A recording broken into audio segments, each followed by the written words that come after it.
Michel Bottier. Alors là, moi, c'est un artiste que j'adore. C'était une personne que j'adore aussi. C'est quelqu'un qui était dans l'abondance.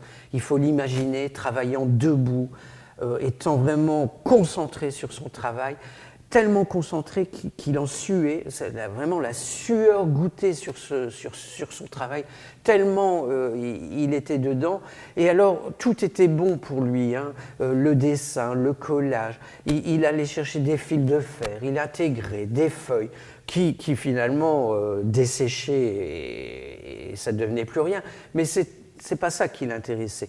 Il était vraiment dans le faire, hein, on va dire. Alors quand on regarde ce travail, finalement on voit la cité qui est derrière, avec les lumières qui sont allumées, et tous ces personnages qu'il est venu intégrer. Alors, est-ce qu'il y a une construction? Est-ce qu'il s'est dit, ça je vais le mettre là, comme ça, je construis mon dessin?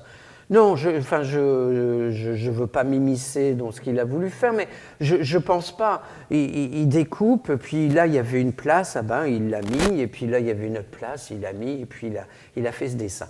Mais ce collage annonce ce travail ici que je trouve assez prodigieux, parce que d'abord, il a une notion du temps qui lui est vraiment personnelle, hein, parce que là, on commence à 12 heures et on finit à 31 heures quand même.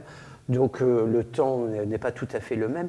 Et alors quand vous regardez les bâtiments, on sent bien qu'il doit y avoir des gens, les lumières sont allumées, mais je ne sais pas comment elles sont rentrées. Et comment peuvent-elles sortir? En fait, il n'y a pas de porte. Donc comment rentre-t-on? On dirait, vous savez, les traboules à Lyon, où on passe d'un bâtiment à l'autre. Mais en même temps, il y a quelque chose de troublant dans son dessin, parce qu'il doit y avoir de la vie derrière. On voit les lumières, on voit le bus ici avec les lumières, mais on ne voit personne, on ne voit pas une ombre. Où est la vie? Comment tout ça? Est-ce que finalement, récemment, on voyait un film sur Tchernobyl, et je me suis dit, mais le travail de Michel, est-ce qu'à un moment, qu'est-ce qui s'est passé? Les gens étaient en train de manger, c'était le soir, ils étaient rentrés. Et puis, qu'est-ce qui s'est passé pour que d'un seul coup, tout devienne vide? Mais tout est là quand même encore, quoi. Enfin, je trouve que cette œuvre est un peu troublante. Et on continue, parce que je trouve que c'est aussi un merveilleux portraitiste, quoi. Il va à une vitesse quand il travaille.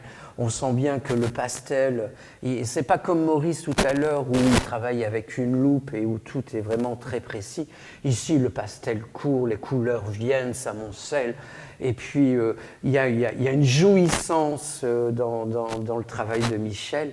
Et enfin, je voulais terminer avec ce merveilleux paysage, je trouve, paysage d'automne, paysage hivernal, et pour faire vraiment une relation avec le parc qu'on voit ici du Colisée, qui est extraordinaire. Et quand on regarde là-bas cet arbre où les feuilles sont tombées, parce qu'on rentre dans l'hiver, c'est vert, hein, tout à fait particulier.